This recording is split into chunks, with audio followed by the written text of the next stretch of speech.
कहानी की शुरुआत होती है कुछ सोल्जर्स को दिखाते हुए जिन्हें एक टाइम मशीन की मदद से भविष्य में 30 साल आगे भेजा जा रहा था। हम क्रिस नाम के आदमी को देखते हैं जो बहुत डरा हुआ था क्योंकि वो पहली बार टाइम ट्रेवल कर रहा था। टाइम और लोकेशन डालने के बाद जैसे ही मशीन चालू की गई, सभी एक एक कर ऊपर खींचे जाने लगे। हमेशा की तरह उन्हें जमीन से 10 फीट ऊपर से गिरना था, पर तभी उनके बनाए हुए कोऑर्डिनेट्स में कुछ दिक्कत आ जाती है, जिसकी वजह से सारे सोल्जर्स भविष्य में तो पहुंच गए, पर 10 फीट ऊपर से गिरने की बजाय वो लोग जमीन से हजारों फीट ऊपर से नीचे गिरने लगे।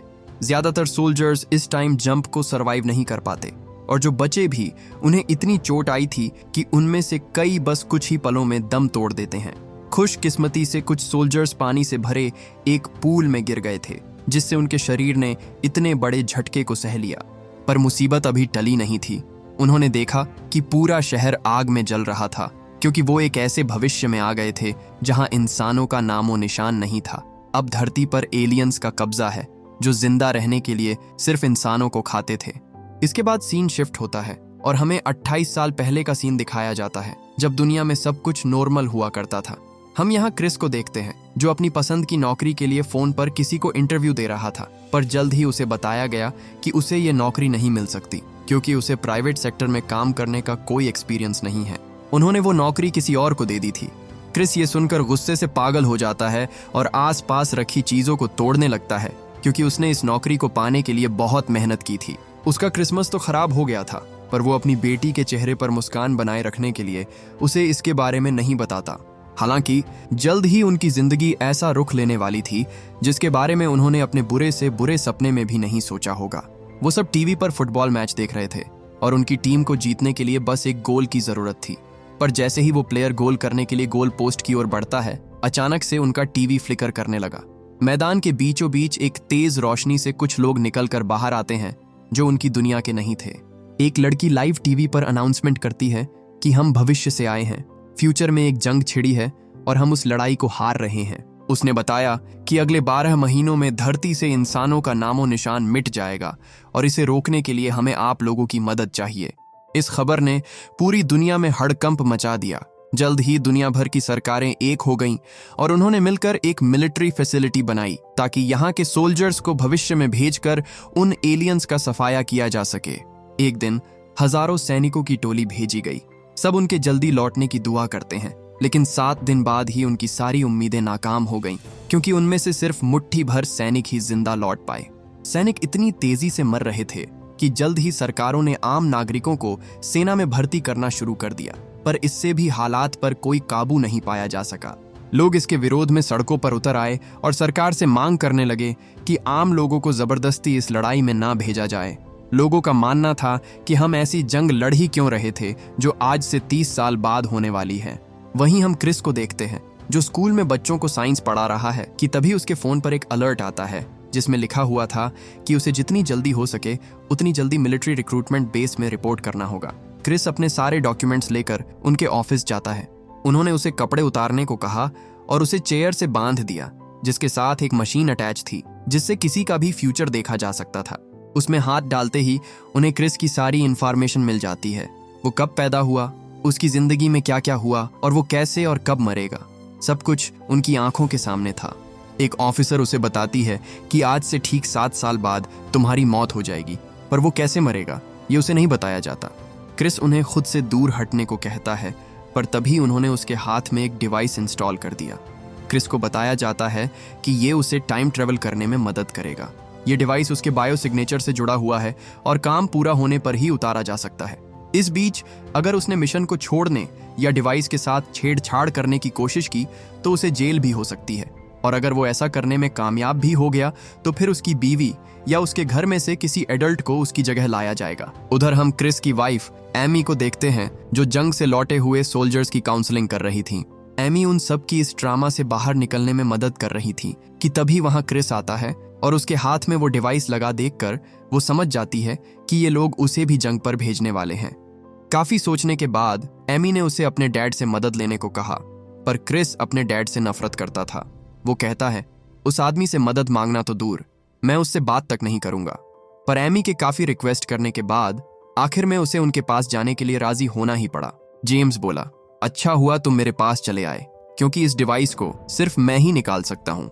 जेम्स उसे निकालने से पहले खूब शराब पीता है, पर क्रिस चाहता था कि वो ये काम अपने पूरे होशो हवास में करे, क्योंकि एक गलत कदम और ये डिवाइस उसकी जान भी ले सकता था। जेम्स को लगा कहीं वो सरकार के लिए उसकी जासूसी तो नहीं कर रहा। वो उसका कॉलर पकड़ लेता है और देखता है कि कहीं उसने कोई माइक्रोफोन तो नहीं छुपा रखा। बस इस बात पर दोनों में बहस शुरू हो जाती है। अब क्रिस को उनकी कोई मदद नहीं चाहिए थी। वो उस डिवाइस को अपने साथ वापस ले आया और उसने एमी को बताया कि उन्होंने हमारी मदद नहीं की। वो बोला, तुम डरो मत, मैं बचकर जरूर आऊंगा, बस 7 दिनों की बात है। अगले दिन क्रिस उन्हें अलविदा कहकर ट्रेनिंग के लिए मिलिट्री बेस पर पहुंचा। वहां उसके जैसे और भी लोगों को लड़ने और हथियार चलाने की ट्रेनिंग दी जाती है। उन्हें 2 टीम्स में बांटा जाता है और क्रिस को अपनी टीम में चार्ली नाम का आदमी मिला, जो एक रिसर्च साइंटिस्ट था। वो दोनों जल्द ही अच्छे दोस्त बन जाते हैं, क्योंकि क्या पता वो जिंदा वापस लौटे या नहीं। एक औरत पूछती है कि अगर हम टाइम ट्रैवल कर सकते हैं तो क्यों ना हम उस समय में जाए जब एलियंस हमारी धरती पर आए थे और उन्हें मारकर ये लड़ाई शुरू होने से पहले ही खत्म कर दें। पर लेफ्टिनेंट उन्हें समझाती है कि जंप लिंक इस तरह से काम नहीं करता। ये एक टेम्पररी डिस्प्लेसमेंट डिवाइस है जिससे हमने समय की धारा में एक ब्रिज बनाया है। या तो हम 30 साल आगे जा सकते हैं या फिर 30 साल पीछे। उसके बीच में कहीं भी टाइम ट्रैवल पॉसिबल नहीं है।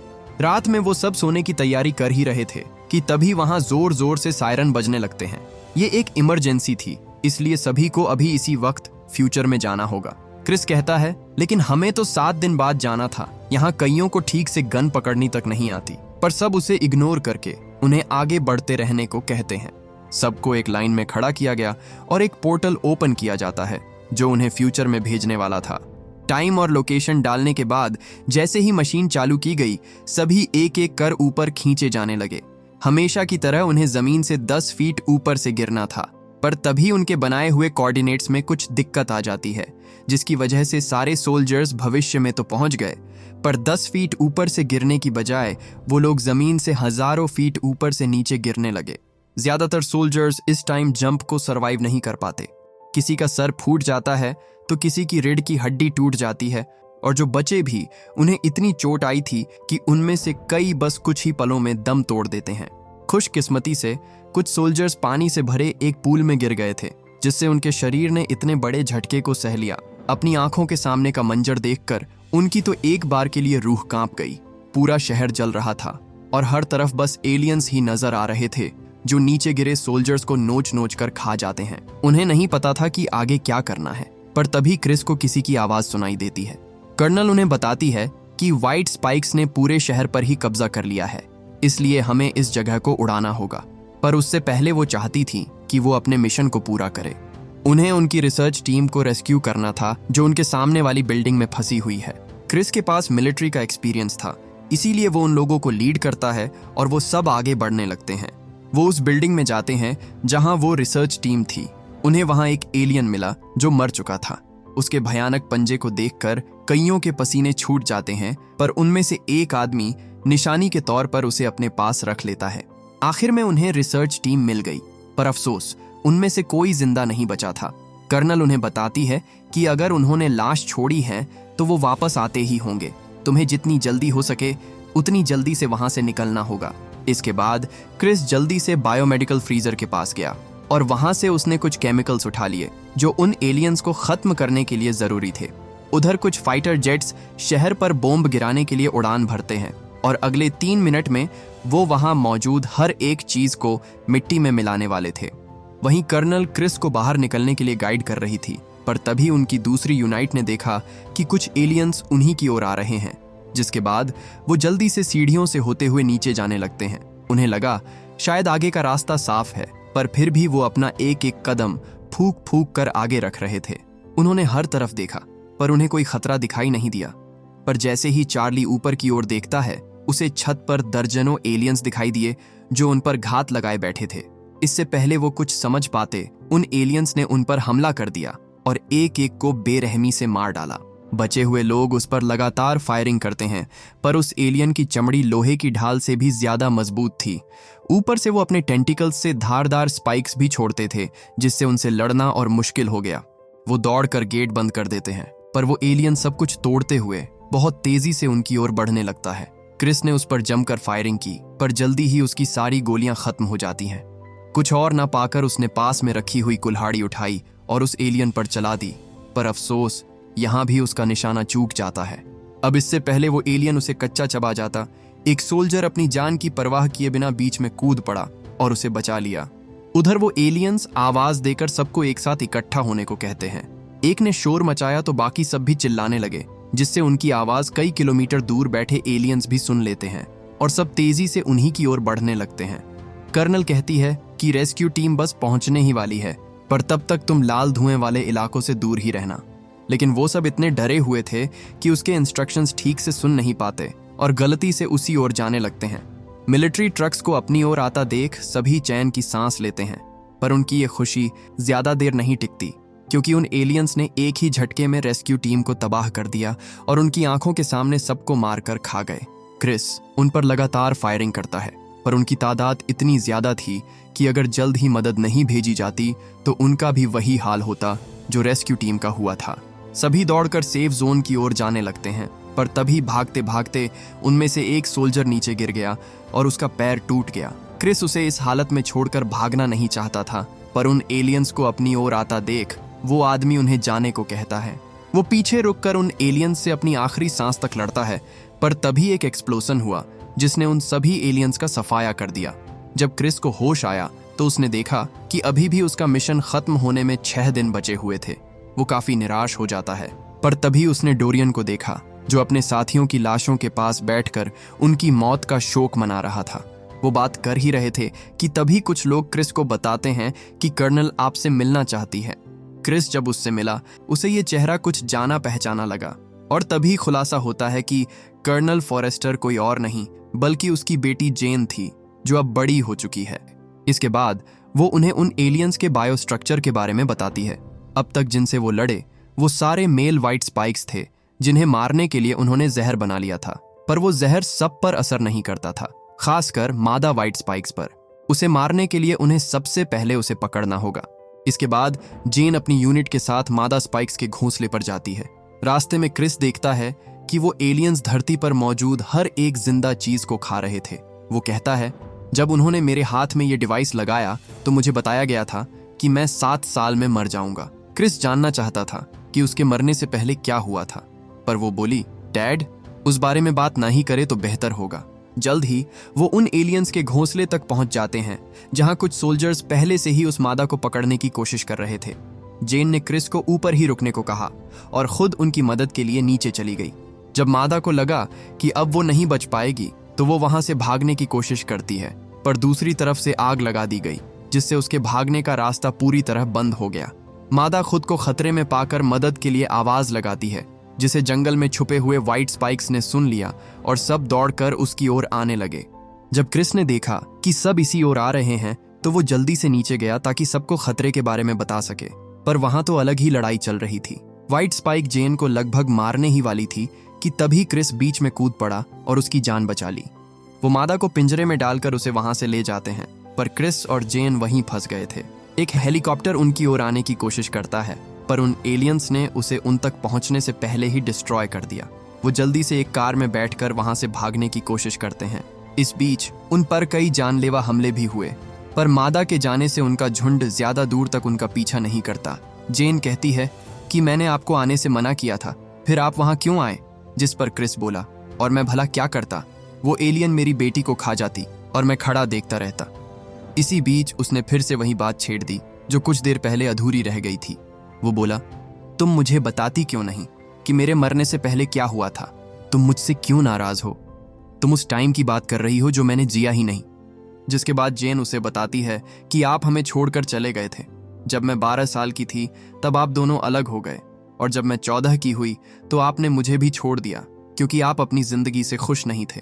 और ठीक 2 साल बाद एक कार एक्सीडेंट में आपकी मौत हो गई। क्रिस को यकीन ही नहीं होता कि उसने अपनी खुद की बेटी के साथ ऐसा किया। अंदर ही अंदर वो खुद से नफरत करने लगा, क्योंकि अब वो वही बन गया था जिसके लिए वो अपने डैड को जिंदगी भर कोसता रहा, और उसके पास आकर खड़ा हो गया। जेन बताती है कि मादा जेनेटिकली नर से ज्यादा अलग नहीं है। हमारा बनाया हुआ जहर उस पर असर करता है, पर उसका शरीर जहर से लड़ने में काफी बेहतर है। हमें बस ये पता करना है कि जहर को क्या चीज रोक रही है। इसके बाद वो पूरी रात जाग कर उनके जेनेटिक कोड को क्रैक करने की कोशिश करती है, पर हजारों टेस्ट्स के बाद भी उसे सिर्फ निराशा ही हाथ लगी। उसे 10,000 तरीके पता चले जिससे वो कभी खत्म नहीं होंगे। क्रिस जानना चाहता था कि उसने उसे यहाँ क्यों बुलाया, जिस पर जेन उन्हें बताती है कि अगर जहर काम किया तो आपको इसे अपनी दुनिया में लेकर जाना होगा। आपकी दुनिया में ढेर सारे साइंटिस्ट्स हैं और इसे बड़ी मात्रा में बनाने की काबिलियत भी, फिर आप ये जंग शुरू होने से पहले ही खत्म कर सकते हैं। इसी बीच मादा का जेनेटिक कोड क्रैक हो जाता है और उन्होंने ऐसा जहर बना लिया जो उन एलियंस को खत्म कर सकता था। वो अपनी इस कामयाबी की खुशी मना ही रहे थे कि तभी मादा उन्हें देखकर समझ जाती है कि इन लोगों ने उन्हें खत्म करने का तरीका खोज लिया है।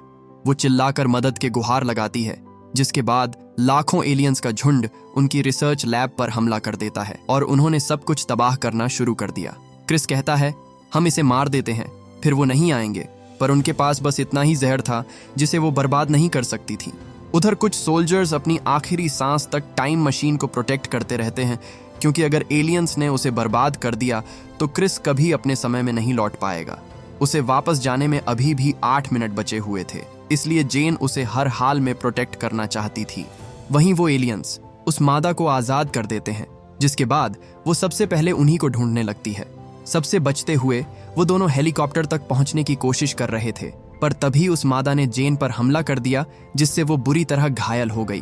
क्रिस ने देखा कि उसका बहुत ज्यादा खून बह रहा था और इसी बीच उन एलियंस ने उनके हेलीकॉप्टर को भी डिस्ट्रॉय कर दिया। अब यहां से बचकर निकलने का कोई रास्ता नहीं था। क्रिस जेन को अपनी आंखों के सामने मरता देख अपने आंसुओं को रोक नहीं पाता और रोने लगता है। जेन भी उनसे माफी मांगती है, हर उस बात के लिए जिसके लिए उसने उन्हें भला बुरा बोला। क्रिस का टाइम बस खत्म ही होने वाला था, पर तभी वो मादा उन पर हमला कर देती है। जेन जिंदगी और मौत के बीच लटक रही थी, पर क्रिस आखिर तक उसका हाथ नहीं छोड़ता है। हालांकि उनका ये सफर बस यहीं तक था, क्योंकि वो मादा उसे अपने साथ नीचे खींच लेती है। क्रिस अपनी जान की परवाह किए बिना उसके लिए नीचे कूद गया, पर वो उस तक पहुंच पाता उससे पहले ही वो अपनी दुनिया में वापस टेलीपोर्ट हो जाता है। उन एलियंस ने टाइम मशीन को डिस्ट्रॉय कर दिया, जिससे भविष्य से उनका संपर्क टूट जाता है और अब कोई भी चीज फ्यूचर में नहीं भेजी जा सकती थी। क्रिस वापस तो लौट आया, लेकिन अपनी बेटी की मौत के सदमे से वो अब भी बाहर नहीं आ पाया था। एमी समझ जाती है कि भविष्य में कुछ तो बुरा हुआ है, जिसके बारे में क्रिस उसे बताना नहीं चाहता। वो कहती है, क्या हो अगर वो एलियंस धरती पर आए और हम हथियार लेकर उनके सामने खड़े हो। पर क्रिस उसे बताता है, पहला हमला 2048 में हुआ था, पर किसी को उनके आने के सबूत नहीं मिले। एमी कहती है, क्या पता हम गलत साल में ढूंढ रहे हो। ये भी तो हो सकता है कि वो 2040 या 2035 में आए हों और हमने उन्हें देखा ही नहीं। इससे क्रिस को एक जबरदस्त आइडिया आता है। वो जल्दी से डोरियन के पास गया और उससे उन एलियंस को ढूंढने में उसकी मदद मांगी। उसके पास जो उस एलियन का नाखून रखा था, जब उन्होंने उसकी जांच की तो पाया कि उस पर प्राचीन वोल्केनो के अवशेष थे, जो सिर्फ चाइना या कोरिया में पाए जाते हैं। क्रिस किसी को जानता था जो उन्हें इसके बारे में और बता सके। वो अपने एक स्टूडेंट के पास जाता है जो वोल्केनो और जियोलॉजी का एक्सपर्ट था।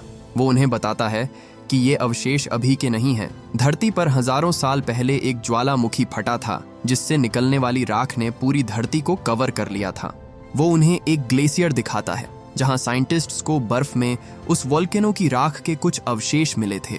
क्रिस को पता चला कि ये ग्लेशियर 2048 तक ग्लोबल वार्मिंग की वजह से पूरा पिघल जाएगा। इसका मतलब वो एलियंस अर्थ पर बाद में नहीं आए, बल्कि वो इंसानों से पहले ही इस धरती पर मौजूद थे, और जब ग्लेशियर पिघला तो वो सब बाहर आ गए। इसीलिए उन्हें शिप टकराने के सबूत नहीं मिले, क्योंकि वो पहले से ही यहीं थे।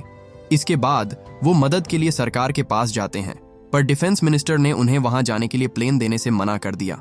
वो कहता है, देखो जिस तरह के हालात बन रहे हैं, दुआ करो कि हम उन एलियंस के आने से पहले एक दूसरे को मार ना डालें। हर तरफ दंगे हो रहे थे, जिस वजह से इंटरनेशनल बॉर्डर्स को भी बंद कर दिया गया। अब उन्हें किसी ऐसे की जरूरत थी जो उन्हें इल्लीगली बॉर्डर पार करवा सके।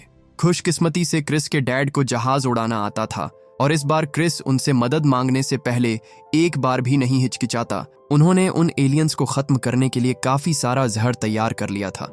अब बस उसका इस्तेमाल करने की बारी थी। वो सब उस ग्लेशियर के पास जाते हैं। आखिर में वो एक ऐसी जगह पहुंच गए जहां उनके सारे इलेक्ट्रिक डिवाइस काम करना बंद कर देते हैं। वो समझ गए कि जिसकी उन्हें तलाश है वो यहीं है।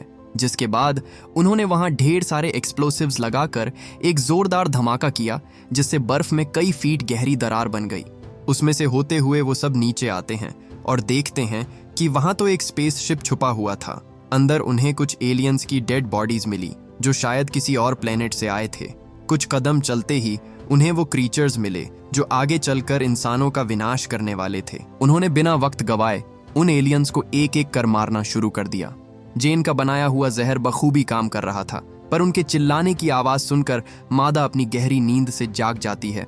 इसी बीच उसके साथ और भी एलियंस जाग गए जिन्होंने उन पर हमला कर दिया। उनमें से कुछ बाहर भाग जाते हैं, पर वहां जेम्स और चार्ली पहले से उनके लिए तैयार खड़े थे।